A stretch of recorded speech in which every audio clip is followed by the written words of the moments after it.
The story was that she died of kidney cancer, and the truth is she died of an opioid overdose connected to her cancer treatment. And that alone was extremely traumatic to have to manage this story that we told people about how she died and then the truth about how she died. And that is literally when my drinking changed. The day that she died, my aunt handed me a glass of wine when I got home from the hospital at 1 o'clock in the afternoon. And I was only 20 years old. And my dad looked at me and he goes, "It's fine." She taught me how to diet. She taught me how to be really thin. Anyway, it got to the point where it was scary. Should have been in the hospital. And then she said to me, well, first of all, she did not get me the proper medical care that I needed. I didn't go to the hospital when I should have. My pediatrician said, "You've got to take her right away." I do have complex PTSD because of this trauma. And will I ever be free of that? I'm not sure. Now, the workout witch, she has complex PTSD too, and she has made huge strides through somatic exercises. So I'm really hopeful that it'll be less and less. Yeah. But, I still have nightmares. I have emotional flashbacks. I get triggered. She's a huge high risk for a heart attack. My mom did not only not take me, she goes, "Great, you ruined your chances at having babies, and you did that to yourself."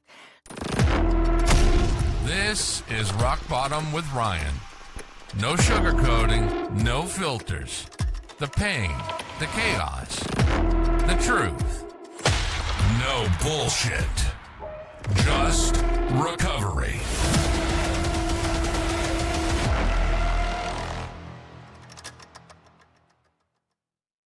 Hey everybody, I just want to let you know that we are now also sponsored by Megan Haynes Counseling. Megan Haynes Counseling represents recovery, counseling for women in sobriety, and many other things. You should check her out on Instagram at Megan J. Haynes. Megan Haynes is based out of Oregon, and she's licensed in Oregon and focuses a lot on substance abuse, trauma, EMDR therapy, and many other things. So check her out. She's an incredible person. She's proud to represent this show. Give her a call. Hi, I'm Rachel, co-host of Rock Bottom with Ryan, and we're proud to be working with Megan Haynes. And the benefit of working with her is that she has free guides. These guides offer such as Sober Curious and 7-Day Gray Area. Also, this is offering a 12-week sobriety and recovery program for women. You can find this information through her Instagram, or you could DM one of us for more information. Megan Haynes is helping high-achieving women understand their drinking and find sobriety, which is really incredible and is something that Rock Bottom with Ryan stands for.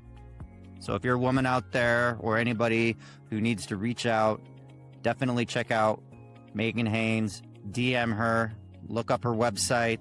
She's really helping people go from functioning but hollow to genuinely free and present. She's a licensed therapist and she's 3 years sober, which Rock Bottom with Ryan supports. We love that. She's in recovery too. Pretty soon she'll be doing a interview on our podcast. So call 541-213-9321. Enjoy this episode. All right, welcome to another episode of Rock Bottom with Ryan and Rachel, here with co-host Rachel Sereni. We have Allie Clark as our guest today. She's back. How you doing, Allie? I'm great. How are you? Doing well. We're really I'm excited good. to have you back on today and talk some new topics. I know Rachel came across some of your posts and was really intrigued by your story, and we're like, well, yeah, let's have her on again. Yeah. And it was Rachel's idea to get you back on here, and I'm excited. So for our listeners out there that didn't hear the first episode or maybe just want to refresh, can you kind of give us like sober date if you have one, drink or drug of choice, where you're from, maybe, and those little background? Absolutely. Okay, so I am Allie Clark. I am from the Kansas City area. I say Kansas City because it's just easy for people. You guys, I do live on the Kansas side, so I feel like I need to be really clear about that because we are 1 mile from Missouri, but I'm a Kansas girl, born and raised. Oh man, my drink and drug of choice, wine-and-Xanax, preferably together, and a lot of them, which is really dangerous. Yeah. My gosh. You too, Rachel? All three of us. Yeah. Okay. Well, Yeah. yeah. Kevin Lanning I named my loved my episode Xanny. after that, so that was great. Yes. Xanax, and then I would drink wine specifically. Yeah, and the blackouts were real. And I would always just, I took my medication, I'm sorry. Totally. Like all you're there, and then all of a sudden you're not there, but you're still there, like and at all. that's why I loved it. And then how much do you remember the next day? Like Nothing. 10%? Nothing. It's like, No. Terrible. If even 10's a good one, Ryan. Like if I could remember 10% the next day, yeah. I was thrilled. And Yeah, not, it's because I didn't, terrifying. honestly, I didn't really want to remember anything. That's the way I was living. Right. I wanted to be there and not be there. I wanted to disappear. Yeah. All right. Uh-huh. We'll get to that too. Rachel, do you have a question? And I'm gonna just backtrack it. I know that you were 16 from your episode. If you want to share with everybody your story, but you were 16 when you lost your mother, like I was. If you don't mind, would you refresh everybody's memory? Absolutely. And you know what? I was close to 16. I was actually 20. I was a junior in college. And my mom had been sick for, a couple months with kidney cancer. And she passed away right around Thanksgiving of my junior year of college. It was this, I mean, right out the gate, here we go with just gut-wrenching honesty. But I promised myself anytime I told my story, I was going to do it as honestly as possible, all while remembering too, like, I don't want to trigger people. There's some trauma connected to this, but here we go. The story was that she died of kidney cancer, and the truth is she died of an opioid overdose connected to her cancer treatment. And that alone was extremely traumatic to have to manage this story that we told people about how she died, and then the truth about how she died. And that is literally when my drinking changed. The day that she died, my aunt handed me a glass of wine when I got home from the hospital at 1:00 in the afternoon. And I was only 20 years old. And my dad looked at me and he goes, "It's fine. You can have it." And I just thought, cool, the rules are out the door with death. And I drank enough wine that day to get blackout drunk. And to me, I thought, oh my God, thank God.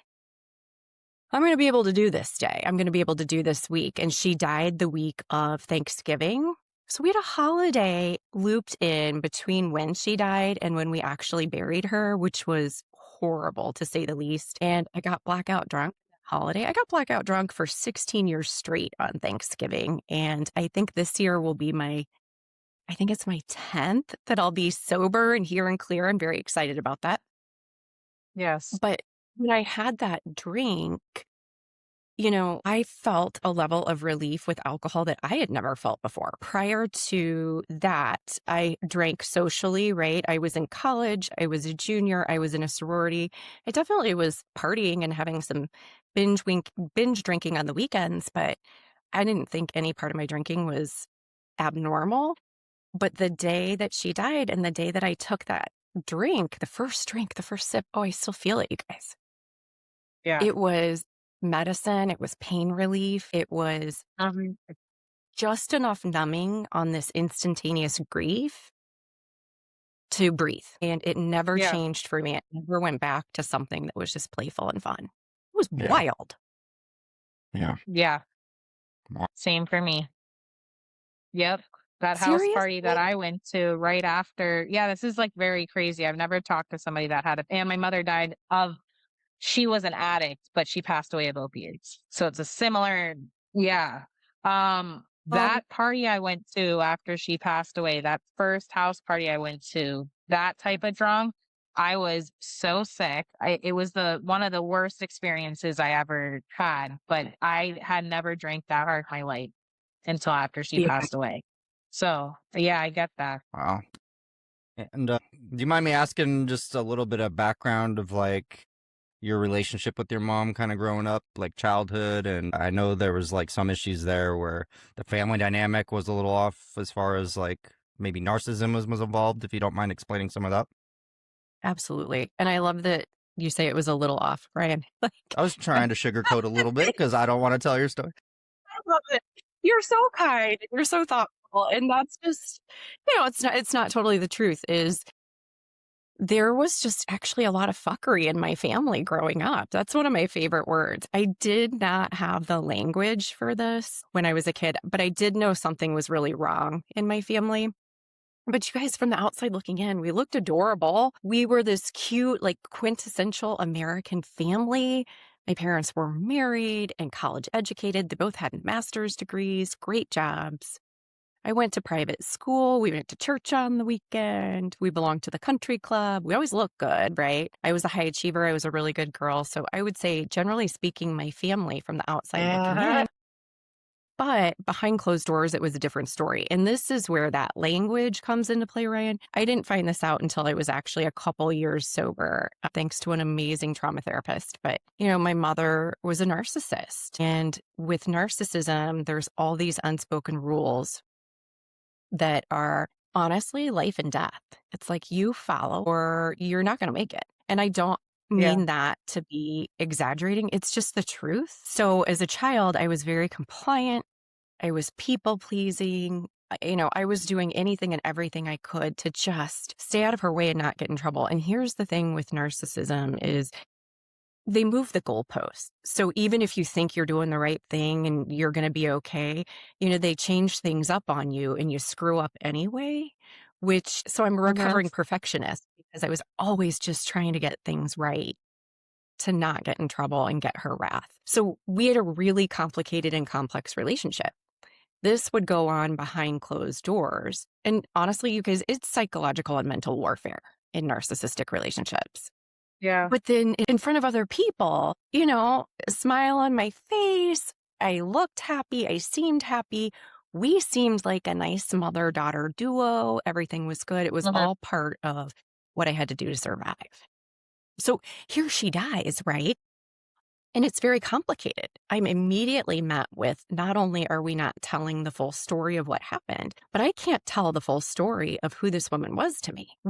I stood in the receiving line at her funeral. All these people are like, she's the best person I've ever met in my entire life. She's an angel.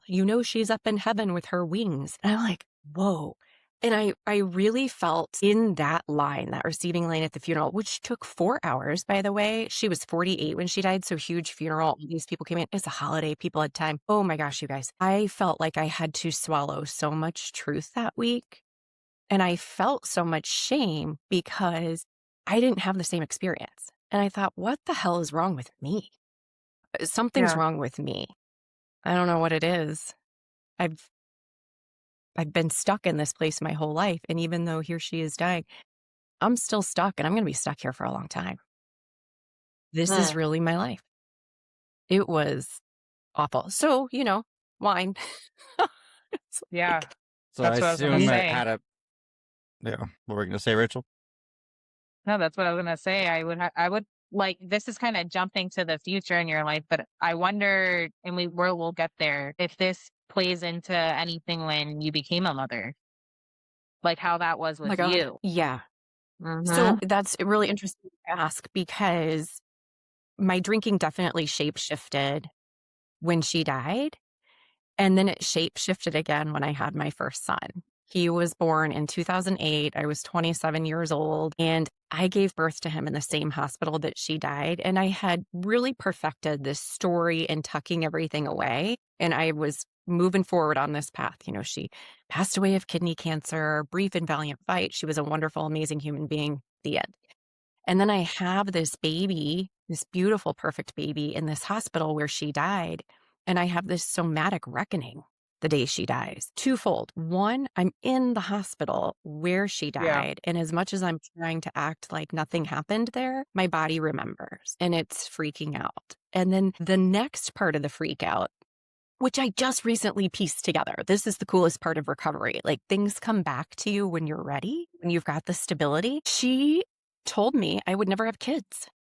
And so My God. when I gave birth to this baby, I'm like, I knew she was wrong. This is crazy, but this is part of narcissistic dynamics too. And I know I'm not the only woman who's experienced this, but my mother conditioned me to what she called was an eating disorder. But I'm like, do you call it that when you get punished for eating? This is crazy, you Sure. guys. She was a narcissist and a nurse, and she worked in an eating disorder unit in the hospital when I was a toddler. Then, she wasn't working there at the time, but I would get punished if I ate. I was rewarded if I didn't. She taught me how to diet. She taught me how to be really thin. Anyway, it got to the point where it was Wow. scary. Should have been in the hospital. And then she said to me, well, first of all, she did not get me the proper medical care that I needed. I didn't go to the hospital when I should have. My pediatrician said, you've got to take her right away. She's a huge high risk for a heart attack. My mom did not only not take me, but she goes, great, you ruined your chances at having babies, and you did that to yourself. So I give birth to this beautiful baby boy, and I'm like, she was wrong. She was wrong. Yeah. And so my world just shattered in so many ways that day. And this story comes back. And I started drinking a lot more after my first son because I didn't want to feel any of it. And I didn't want to remember any of it. And I didn't want any part of it moving forward into my motherhood. And so I drank beer every night. I had a tall boy beer with my husband. Such a gentleman. He didn't want me drinking alone. And I used the excuse of, I was stressed out and having a hard time nursing. And somebody told me a beer will help.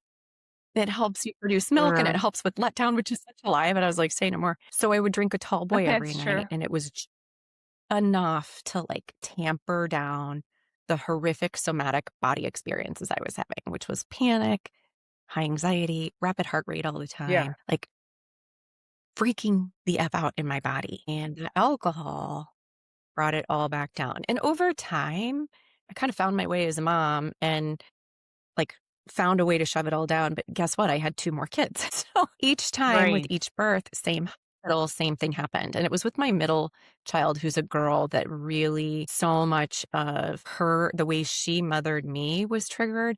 I was really scared that I was going to be a narcissistic mother too. I didn't have the language, but a mom like her. And I just remember thinking so much, I don't want to hurt my little girl. And I ended up having one more baby. I had a little boy, and I brought beer and wine to the hospital. I knew it was going to happen when I had another baby in that hospital. And so I planned ahead, and I drank red wine in the hospital the day he was born. And I had beer chilling on ice in the sink in the hospital room. I justified it. I was like, I've been sober for 9 months. I don't even want to wait till I get home. But really, it was to try to disconnect from my body and to try to quiet my brain. And once my youngest son was born, I drank every single day for almost 5 years. I took 2 days off, and I was like, I can't have a problem. Wow. Right. I took 2 days off, Yeah. And it was at 2.5 years in from having him that I essentially had, I guess, what you would call a mental breakdown. I don't call it that, though, but that's what people would probably call it.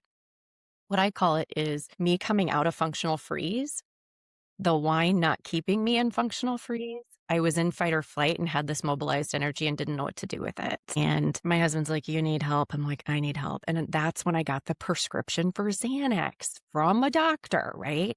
I took it as prescribed, went home, took the first pill with a glass of wine. And I was like, now this is what I'm talking about. Yes. This is what I've needed. Yeah, And that I is did like a that for 2.5 different type of calm. Right? Yeah. And you guys both Yeah. were mixing Yeah. alcohol and Xanax. I Yep. tell you I what. had to have it at least 2 to 4 milligrams a day. It seemed like, I don't know if that's a lot for a Wow. lot of people, but if I didn't have it, I would be anxious. So Yeah. my heart would Actually, be same thudding, dose. and Yep.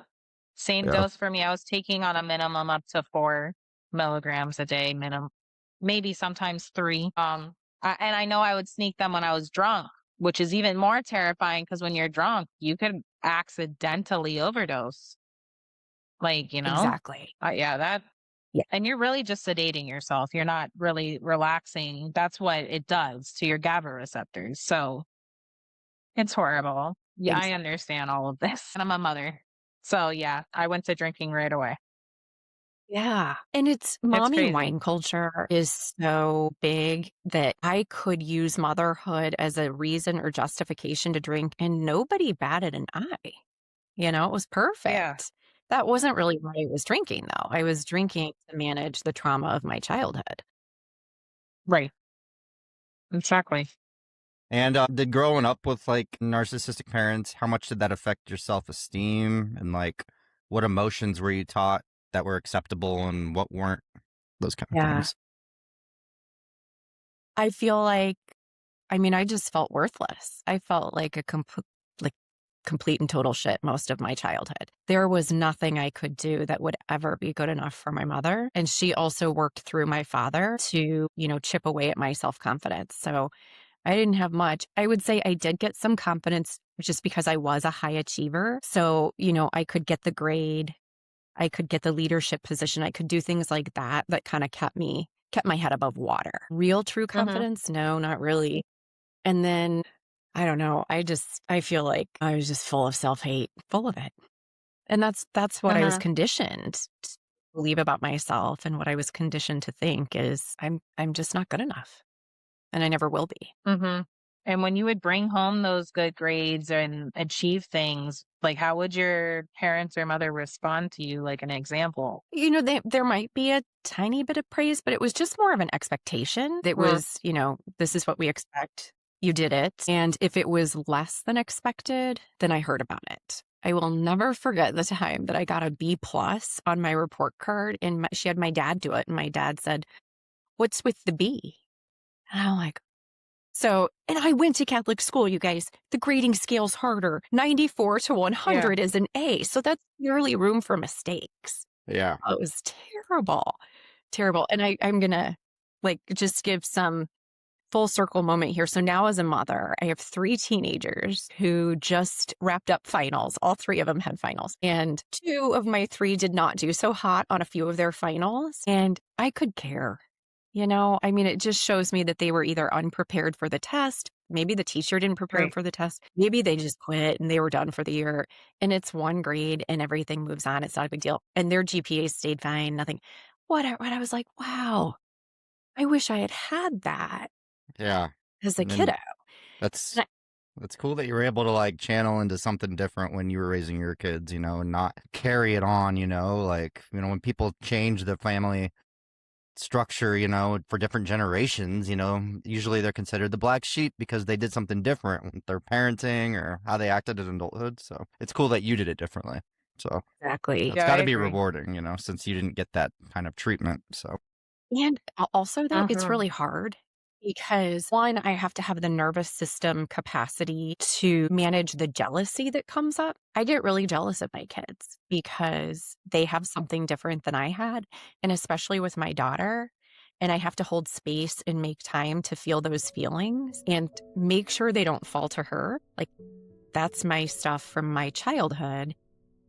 Oof, it's really tough. Sometimes it can just knock me to the ground. Like, I'll get angry, I'll get frustrated, I'll get overwhelmed, and I have to feel the grief of what I didn't have and work my way through it and get to the other side. And it catches me totally off guard every time. Sometimes things happen and it's no big deal. Sometimes things happen and I'm like, gut punch, shit, here we go. And because I'm sober and in recovery, I know like the way through is through, but I'm always like, no, not today. I don't want to do this. And I have to do it. My daughter was one of her finals. She's like, oh God, that didn't go well. Oh, well. And I'm like, you are so lucky. I wish I could have been able to be that kind to myself. I wasn't able to. I beat myself up right alongside my parents. And on your hard days, and obviously since you're sober, what do you do to get yourself out of that? Well, it's work. One of the things that helps me the most is 1, being honest about it and acknowledging it. And then I've got to do somatic body work. I've learned, I used to want to think it through and analyze it and process it. And there's a place for that, but I have a lot more I have a lot more forward motion when I allow myself to feel it in my body and move the emotion through me. So it looks like probably a really long walk, maybe silent screaming, which is one of my favorite somatic techniques. Like, I wish when I was a kid, I could have just screamed at my parents and I couldn't. So silent screaming, my therapist taught me, can help me complete the stress cycle today, is key. And that pisses me off a lot because I want to be able to keep going full speed ahead in life and I have to slow down. And then I actually have this great lady I follow on Instagram, the Workout Witch. She has all these somatic exercises, and I got her app. And on the app, you can truly type in exactly what you're feeling, and she's got an exercise that helps move it through your body. And that's exactly what I do. Wow. I just have That's to interesting. lean into the tools and remind myself, like, I got to feel it to heal it. Yeah. And actually Yes. follow through. Sometimes I'm going to try to numb out first, though, even without wine or Xanax, right? Like, I might scroll, I might shop, I might eat Yeah. sugar, I might do whatever, but eventually I'm going to get to the work. But I don't Yeah, I mean, use Xanax. exactly. Yeah. And You I think, see that you have, no, go ahead, Brian. I was just going to ask, like, do you think substances and work and relationships or like the achievements you had, they were used to like fill an emotional void? Definitely. Yeah. The achievements in academics, especially when I was a kid, I mean, I totally could just dissociate into that and not have to feel or deal with the trauma of my childhood. It was a great escape. And it did give me a path, right? Like, I got a college scholarship and it did help in some ways. But then, all the stuff that I was dissociating from and not dealing with, that was all still there. So that came, to a huge head when I put the substances down, is that whole pile of undealt with stuff was there. And there I am, totally substance free, starting to feel it. And I'm like, well, now what do I do? And that's where I'm like, I've always been so glad that I've had a sober community that has reminded me, no matter what, you don't drink over it. You don't take a drug over it, nor do you have to deal with it all today. I'm like, oh, okay, there's the reminder I needed, right? I can go a little bit at a time and take breaks when I need it and be like, this is too much. I'll come back to it in a couple of days. And that's been really freeing too. I don't have to get sucked into the work of recovery in the same way that I got sucked into the work of academics. Yeah. Hard. Yep. Yeah. Recovery is hard, Sounds- especially when you have trauma and you feel it in your body. Yeah. Yeah. Like, Does it it's hit you, your anxiety to this day, as hard as it did? I mean, I'm not going to say early sobriety because, yes, I mean, that's different. But do you feel like the chest tightening and all of that happening to you still? It still happens. definitely. Yeah. Yeah. And I guess the way I look at it is I spent decades in the narcissistic dynamics in survival mode. I have just started coming out of functional freeze sober. I think that started in about 2020 is when I started doing the work. So I'm only 6 years into doing the work and continuing to come out of freeze. I feel like I've got probably a long time ahead where maybe I wouldn't feel the symptoms, or will I my whole life? I don't know. I do have complex PTSD because of this trauma, and will I ever be free of that? I'm not sure. Now, the Workout Witch, she has complex PTSD too, and she has made huge strides through somatic exercises. So I'm really hopeful that it'll be less and less. Yeah. But I still have nightmares. I have emotional flashbacks. I get triggered. Yes. Something will feel like it did in my childhood. And I can look around and I can tell you it's 2026 and I'm in Kansas and I'm married and I have 3 kids, but my body thinks I'm in a different part of Kansas in like 1986. So Yeah. it's very, very confusing. And again, just takes a lot of work. But what I'm finding is I'm able to get relief sooner than almost 9 years ago when I first got sober. And that to me is all, and why I want to keep doing the work is if I can keep bridging that gap, then it's so worth it, right? Yeah. I have Yeah. like kind of an odd question, but I don't know, it might be difficult, but with all the healing that you're doing and with, seeing a trauma therapist and all that, like how much is forgiveness part of this journey? I'm just I like curious that. because I know it's tough to forgive when it comes to like all the resentment and it's heavy. So I was just curious. And if it's not I part of the like that. journey, I would completely understand. So Yeah. you know what? It's a really good question. I appreciate you asking it. You know what she told me, this therapist? You don't have to forgive to heal. And that felt great. And what's interesting is, I think There have been times where I've been able to forgive parts, and each time I'm able to forgive a part of my past connected to one of my parents, it feels good. And I would definitely say that I have not completely forgiven them. No, Yeah. no. Okay. And will I be able to? I'm like, I'm not sure. I'm just Yeah. not sure. Thank you for Well, that's answering okay. that. I know that was a tough one. It is tough, and Yeah. especially being a mom and having my own kids, I think here's what helps me though, for sure, even when I feel still very angry and just devastated by especially the mom that I had, is it didn't start with her. These patterns, neither of my parents started the patterns. They started long before their parents and even their parents. These are generational patterns that have been passed down.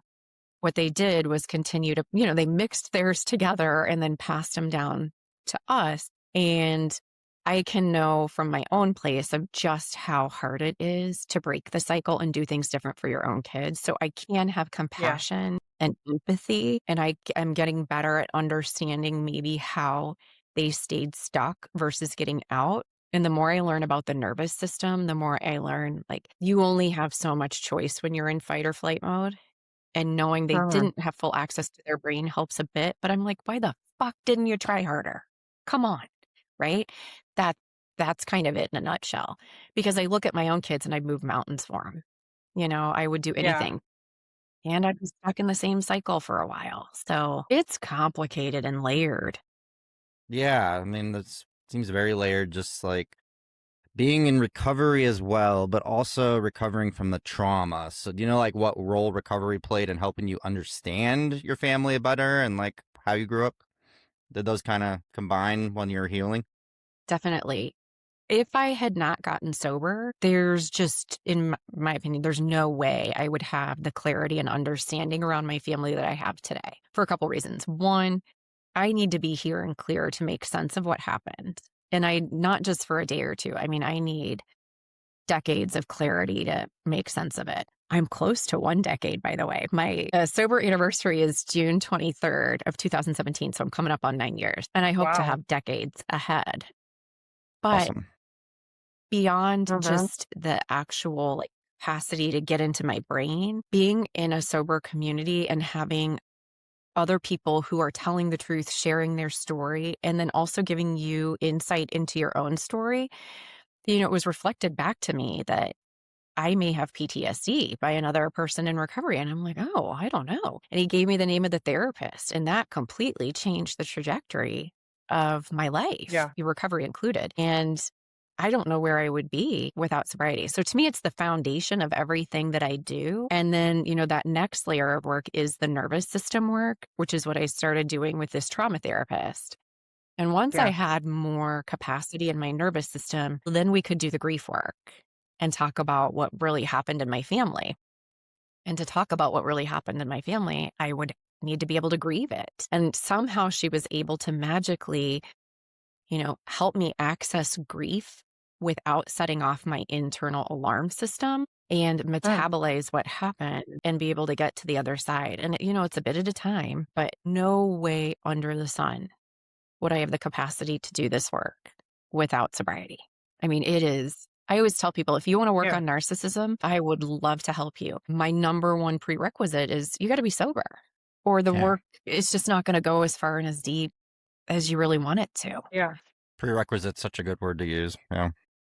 Yeah. Yep. Yeah, And Can't do that. that's when I was going to ask, with the sober dream team that I see that you do, it's one-on-one coaching, right? it is for right now. Yeah, I'd love to do some group coaching. I just haven't been able to get to that step yet. Coming soon. I'm thinking maybe in the fall, October or December, I could put together a group coaching for women who are wanting to stay sober through the holidays. And guess what? Like, they're going to see family members or friends or work people that have narcissistic tendencies, and there's specialized support for sobriety in those dynamics that you're just not going to find necessarily in the rooms of AA or other recovery communities. And sometimes those programs can lead you astray in how they want you to address these relationships, because they're talking like they're normal people. Yeah. the dynamics just aren't normal. Like there's definite strategies to use to put in place to protect yourself, your sobriety and your sanity. And that's what I work with women on is how can you stay sober, sane, and be regulated in your nervous system and use strategies to stop giving your power away and to reclaim your power. Because narcissists really want power over. And when you're drunk and under the influence, they have even more power over you than before. So it works in their favor if you're using anything. And I tell that to my clients too. Like your superpower, your foundation, your everything is sobriety. And they can't take that from you. They want to, but they can't. And from there is where you can start really reclaiming your power in these relationships because you have full access to your beautiful brain. And you can try strategies that actually work to keep you safe versus falling prey to their tactics. Okay. And it's possible. And it gets to be kind of fun because you're like, wait a second, I can do this. And I'm smart and I've got this. And I don't tell my clients, well, it's not like you have to go no contact. I know that's not always possible. Sometimes there's people you have to see, but there's a way to be in relationship with them where you don't give your power away. And I just feel like that's the place to be. And men too. I only work with women. That's my skill set today. Yeah. So. And how many women approach you when you're initially getting to know them? Have they dealt with a lot of the same traumas that you have? Is that pretty common? Like even narcissism? It's okay. So get this. It's very common. And for the most part, I'm getting women who are just realizing in their late 30s, early 40s that their mother's a narcissist. Things come together and they finally piece it together. And then I also get clients who maybe have a sibling. Maybe it's a sibling and a parent. The whole system has ties to narcissism. Or it's a coworker. Or it's an ex. Not uncommon that there have been exes too, but there's a child. And so it's still in these dynamics for the sake of the child. And there's strategies that we can use where they, again, they've reclaimed their power. And when they're more in their power, they're better able to take care of their kid and advocate for their kid, especially in court. So it's very powerful work. And what's funny is women will come through the door for sobriety or nervous system work. They very rarely come through the door saying, I have a narcissistic fill in the blank. But within the first session or two, they feel comfortable enough to tell me. But talking about it, naming it, breaking the silence is terrifying. And some women just can't do that right away. But they know that I can hold space for them and have that capacity to coach in that realm. So they're really excited to work together. As far as I know, there are no other sober coaches that are coaching through the lens of narcissistic relationship dynamics. And I hope that there's more soon. No books. Where are the books on staying sober in narcissistic relationship dynamics? They don't exist. So you're kind of out in this world just floating, trying to piece things together. How do I just do sobriety? How do I do narcissistic relationships? How do I regulate my nervous system? And how do I do it all completely substance free, not being a total dickhead? That's the work. Yeah. Yeah. Well, that's hard because it's like setting a boundary and you're trying to stay sober at the same time, which that's already hard enough to do. I do have a question though for the flip side. Tell us what happens when a narcissist actually starts to feel defeated, when one of your clients actually starts doing the work and putting their foot down. Okay, so this is super tough. When my clients are able to utilize strategies that reclaim their power and essentially destabilize the narcissist gets pissed and they double down and work harder to then reclaim the power that my client just got back. And they will go hard and they will go deep for it. And we prepare ahead of time. Like every single time you make that bold and brave decision to set that boundary and hold firm and do whatever you do, especially if it hits their ego, you got to look out. Like they're coming. But again, we prepare enough ahead of time that it's typically whatever their retaliation is. My clients are so stunned at what happens next, but it's exactly the feedback they need to keep doing the strategies and doing what they're doing to separate themselves from the narcissistic relationship dynamics. It is so hard. It is so painful. Yeah. It's gory to see the truth about what they will do, because once you see it, you just cannot unsee it. And so part of the work that I do with my clients, I actually have a client coming up here and we're working on grief work. You are grieving a living person, you know? Yeah. The person you thought they were, the person you hoped that they would be, isn't who they are, and you're seeing who they are. Their mask has slipped, and it is devastating. And there's a very high risk for relapse with grief. So we work really gently and really tenderly around that grief and what you can do to feel it safely in your body and how you can manage it without a substance. And this is where I think it can get tricky in other programs and sober communities and things like that. Without the understanding of narcissism, the tools may not work. It may not be enough, or it may just be the wrong direction, and no fault of the people trying to help. But if you haven't lived in this psychological warfare, you don't get it. It's like the people who are like, just stop drinking. You don't get it. We can't just stop. And it's the same in these relationships, just don't let them get to you. It's like, oh, that's not how this works. So it's really cool to be able to look through the whole lens together and help the whole person, the whole client. They've been fragmented and they've had to compartmentalize so much of their life, and to bring it all together and for it to be whole is magical work. And these ladies, they are incredible. They're strong, they're bold, they're brave, they're willing to do the hard work and break the cycle. And many of them are mothers who have said, it ends with me. It ends with us. I'm done. And it's very inspiring. Yeah, it's super inspiring what you do. And I hope you feel that and you know that, like, about yourself. You're helping all these other people, but like, I hope you're coming on 9 years. That's so inspiring to me. So That's huge. for sure. Yep. And everything you're doing for women.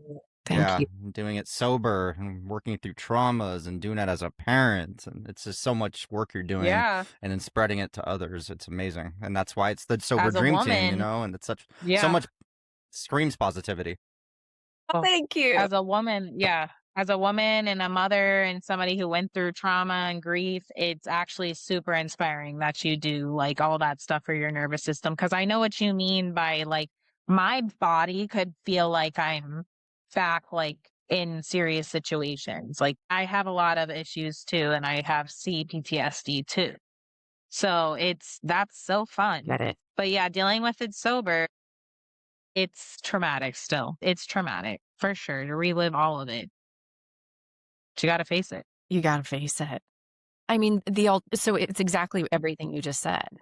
And the alternative is not facing it, and it just piles up and gets worse. It's like, choose your hard. I don't want to do either, really, but I'm willing to do the least hard of the hard. And I can't believe it's to be sober and to face the trauma, feel the feelings, and do the work. It really is the easier, softer way. Pisses me off a lot, but it's true.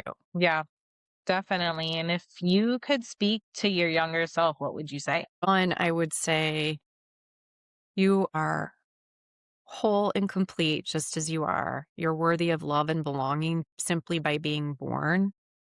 And take notes. This is going to be a bestseller. I always say, like, I'm going to write a book at some point about, my childhood and how it evolved into this addiction, and then from addiction into trauma healing, and from trauma healing into being a coach myself. And I just wish I had had journals and, more of a paper trail of it. But it's inside me. I know it's there. But you know why I didn't? It's because my mom would have found it and read it and, wouldn't have worked to have a journal or a diary. You can't have a diary when your mother's a narcissist. No. That's like a weird poker book. Yeah, I can imagine. I can by the imagine. way, if gosh, I'm so sorry. if you're a teen and your mom's a narcissist, don't keep a diary. There's a strategy for you. Yeah, and that was actually big. You were like, you were in high school in the 90s, right? So that was when diaries were like super big. Exactly. I couldn't have one. I mean, I just knew it was literally dangerous to put my thoughts and feelings on paper. And, were feelings ever safe in my family growing up? They really weren't. I mean, you are allowed to just be okay and feel fine and pretend That's happy. it. Yeah. But you cannot be sad or angry or frustrated. Grief, dear God, no. Not allowed. Don't pretend to be lonely, because if you act lonely at all, I mean, they're going to go straight for the jugular. You have to pretend like you are supported and in community and everybody knows you inside and out, as opposed to you Jeez. are hiding this story and you're isolated beyond belief. It's constantly wearing a mask, it sounds like. Constantly. Yeah. It's What's terrible. something people misunderstand about children of narcissistic parents, do you think? What's something they misunderstand? Yeah. Ooh, that's a good question. You know what? That they had a choice in how they interacted with their parent or their parents. Good And answer. when I look at the nervous system and to survive narcissistic dynamics, you are either in freeze or fawn, and it is survival 24/7. And when you are in your amygdala, you aren't choosing from the front of your brain. You're choosing from survival. And there were things I did that I look back on even today, and I'm like, oh, why didn't you do it different? And then I go, oh, right. Because it felt like life and death to your body. That's why you made the choice you made. But from the outside looking in, and now people probably, from my childhood, there are people who follow me, my Sober Dream team, and they've reached out and they've sent messages and stuff. And they're like, I never knew it was a problem. I had no idea stuff was going on behind closed doors. And people have been like, well, why didn't you just leave your family when your mom died? Why didn't you just close the door and never go back? Yeah. Because it felt like life or death. And that if I was going to leave and break away from this family, I might die. And that's hard to explain to somebody who hasn't had that nervous system feeling of, I don't have a choice in this relationship. I have to do what they've asked of me or I'll be dead. That's the truth of narcissism. And that's what I get to hold space for women. But I would say that is probably the most misunderstood thing. And you know what? I can see the dynamics sometimes now in families and even people we know. And I look at the kids and my heart just breaks. I have so much compassion and empathy. And when they do the things they do, it's like you're doing everything you need to do to just survive. They can't leave. They're stuck. Yeah. And so lots of grace and lots of compassion, and the behavior comes out sideways a lot. And it's really sad. And there's nothing, and especially people that I know enough in my circle, there's nothing I can do for the child. And that's something that now that I see that and feel that as an adult, I've forgiven. This is true forgiveness, Ryan. I have forgiven my friends' parents who I think maybe knew something wasn't right and they didn't do anything. And I always wondered, why didn't they do something? Why didn't they say something? Why didn't they step in? You can't, because it'll probably make things worse for the child. And, as an adult with a fully formed brain, I can understand that. As a child, I was desperately hopeful that somebody else's parent would rescue me out of that hellhole. Never happened. Yeah. I know you do this for a living, like as a coach, but if there's somebody who's in recovery, but facing narcissism at the same time and listening to this, what type of advice would you give them? Your sobriety is your superpower. Hold on to it for dear life. It is going to be your life raft forever. And as long as you have that, you have a chance of reclaiming more power and more of yourself within that relationship. If you have to stay in it, you also have a chance to leave the relationship. But if you keep drinking or using any drugs, your chances are just slim to none to have any sense of freedom and to get away. Yeah. Just another way of trapping yourself, basically. Exactly. Yeah. That's a good answer. I have one other question from me. Might be a tough one, but at your lowest point, what did you believe about yourself because of your parents? And what do you know to be true today? This is good, Ryan. You really know how to just go for the meat of it. And I know. That's why I try to give a warning, but. Which I appreciate. Okay. At my absolute lowest, which was the final week of my drinking and drug use, where I crawled into bed and I had decided at that point I would try to drink myself to death, because I knew if I gave up the substances, I was going to have to face the reality of my childhood. And I wasn't sure I was going to be able to survive either. And I just picked the easier option. I'm like, well, I'm not going to survive either. Then I think I'll just drink myself to death. And in that week, I really, truly felt like the world would be better without me. That everyone's life would be better if I was not here. And then this tiny little voice said, except for your kids. And they would not have their mother. And that is that literally single, teeny, tiniest bit of hope that maybe I could face the reality of my childhood and the shitstorm of my life at the time and clean it up. That if I made it and I got to the other side and cleaned it all up, my kids would still have their mom. Because I was not replaceable in that relationship and their life would not be better without me. But truly, every other relationship, that's what I believed. And what do I believe today? I believe today that I do make the world a better place and that I'm making an impact. And I need to be here. I want to be here. And there's a lot more life to live ahead. And my hope, and I think it's going to happen, is that the Sober Dream Team is going to keep growing and expanding and that I can make a real impact in the narcissism world, but even more so with sobriety. Yeah. And that's really hopeful. Thank you for answering that Definitely. question. I know that was easy, but I appreciate your honesty. You're good, Ryan. Yeah, I've Thank been you. I've been a fan following you for a little bit. So when you were on the show and I listened to your episode, I was like, oh my laptop. We have a lot in common. So I appreciate you coming on the show a second time within almost like what, a little over almost 2 months. Yeah. Yeah, no, it means a Oh, a yeah. lot having you back on again. So, and going Mhm. deeper into the narcissism and the parents and everything you went through. So, no, thank you so much. We really are grateful. And what you're doing Yes. right now with Sober Dream Team, it's incredible. So, yeah. Thank you, Mhm. guys. Thank you so much for having me back. And Rachel, getting to talk to you and meet you. And Yes. I mean, I was very flattered. So I appreciate the very warm welcome back and always glad to Yes. share my story. And my husband, he listens to all the podcasts I'm on, but he listened to the one I did with you, Ryan. He's like, he really asks good questions. He's good at this. I'm like, huh?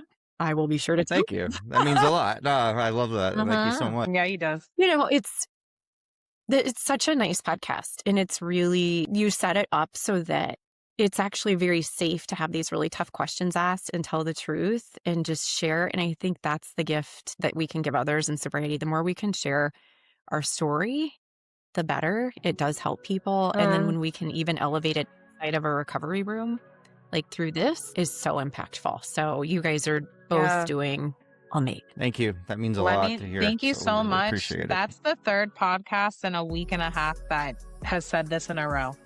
Thank you. This is like, oh my gosh. Thank you, Allie. Yeah, This thank is you. why we do this. It gives Thank you. everybody a safe space. Yeah. Yep, that's what we want it to be. And like, you know, I know sometimes we ask tough questions, and when people open up, it just opens up, you know, for so many people to relate, you know, and you know, just the deeper we get. So I hope this is a safe place for everyone, you know, so that's how we try to make it. So thank you so much, Allie. Oh, thank you. Yeah. Rock Bottom with Ryan. No bullshit, just recovery.